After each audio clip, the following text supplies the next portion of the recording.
السلام علیکم ورحمۃ اللہ۔ میرے پیارے بھائی، آپ کا پہلا سوال ہے روزے کی نیت، روزہ رکھنے کی نیت۔ روزہ رکھنے کی نیت زبان سے کوئی نہیں ہے۔ نبی علیہ الصلوۃ والسلام کا فرمان کچھ یوں ہے، جسے ام المومنین حضرت حفصہ رضی اللہ تعالی عنہ نے روایت کیا ہے: من لم یجمع الصیام قبل الفجر فلا صیام لہ۔ ابو داود 2454 نمبر حدیث، جامع ترمذی حدیث نمبر 730۔ جس نے فجر سے پہلے روزے کا عزم نہ کیا اس کا کوئی روزہ نہیں ہے۔ یعنی فرض روزے کے لیے رات کو آپ عزم کریں، ارادہ کریں دل میں کہ میں صبح روزہ رکھوں گا، بس۔ باقی روزے کی نیت زبان سے کر لینا، تو میرے پیارے بھائی روزے کی نیت زبان سے کرنا کوئی ثابت نہیں ہے۔ سارا دن آپ دعائیں مانگتے رہیں، انشاءاللہ آپ کی دعائیں قبول ہوں گی۔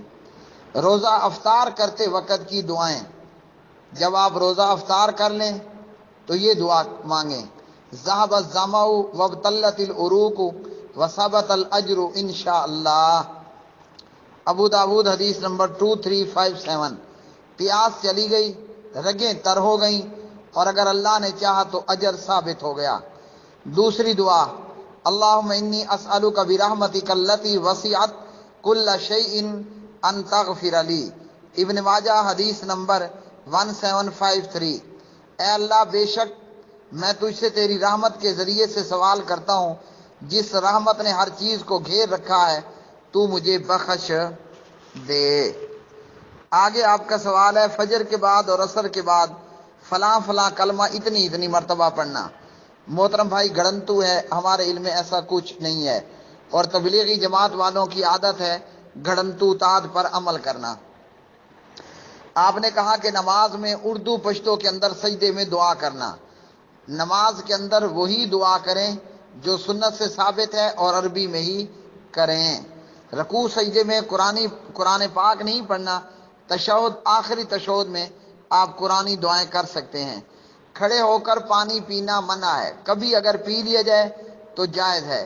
مجبوری کی صورت ہو تو پھر بھی کھڑے ہو کر کھا پی لینا جائز ہے، لیکن اس کو عادت نہیں بنانی چاہیے۔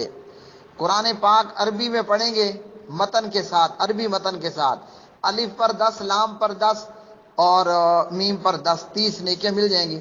اردو میں پڑھیں گے یعنی ترجمہ پڑھیں گے ساتھ میں، تو اس کا اپنا ثواب ہوگا۔ تراویح کی مسنون تعداد وہ 8 ہے، بمائے وتر 11 ہے، بخاری موطا امام مالک۔ دیوبندی بریلویوں نے کہا کہ 20 ہے، تو 20 رکعت تراویح نبی علیہ السلام سے ثابت نہیں، اور عمر رضی اللہ عنہ سے بھی ثابت نہیں ہے۔ صحیح یہ ہے کہ پیارے نبی نے تراویح، تہجد، قیام اللیل 11 رکعت پڑھی۔ عائشہ رضی اللہ عنہ راوی، صحیح بخاری۔ حضرت عمر نے ابی بن کعب تمیم داری رضی اللہ عنہما کو 11 رکعت تراویح پڑھانے کا حکم دیا باجماعت موطا امام مالک۔ اس کے بعد آپ کا سوال ہے کہ نماز کے بعد ذکر کرنا۔ تو جی پیارے بھائی، سبحان اللہ 33 بار، الحمدللہ 33 بار، اللہ اکبر 33 بار، اور آخر میں ایک دفعہ لا الہ الا اللہ وحدہ لا شریک لہ لہ الملک ولہ الحمد وعلی کل شیء قدیر۔ صحیح مسلم 597 نمبر کی حدیث ہے۔ اس کے علاوہ جب پیارے نبی سلام پھیرتے اللہ اکبر ایک مرتبہ، صحیح مسلم 583، استغفر اللہ استغفر اللہ استغفر اللہ 3 مرتبہ، اللہم انت السلام و منک السلام تبارک یا ذا الجلال والاکرام، یہ پڑھتے صحیح مسلم 591۔ اس کے بعد اللہم انی علی ذکرک و شکرک و حسن عبادتک، ابو داود 1522۔ اس کے بعد لا الہ الا اللہ وحدہ لا شریک لہ لہ الملک ولہ الحمد وهو على كل شيء قدیر، اللہم لا مانع لما اعطیت ولا معطی لما منعت ولا ينفع ذا الجد منک الجد، یہ دعا پڑھتے صحیح بخاری حدیث نمبر 844۔ اس کے بعد لا الہ الا اللہ وحدہ لا شریک لہ لہ الملک ولہ الحمد وعلی کل شیء قدیر، لا حول ولا قوۃ الا باللہ، لا الہ الا اللہ ولا نعبد الا ایاہ، لہ النعمۃ ولہ الفضل ولہ الثناء الحسن، لا الہ الا اللہ مخلصین لہ الدین ولو کاری حل کافرون، یہ پڑھتے صحیح مسلم 594۔ اسی طرح ہر نماز کے بعد آیت الکرسی کا پڑھنا، جنت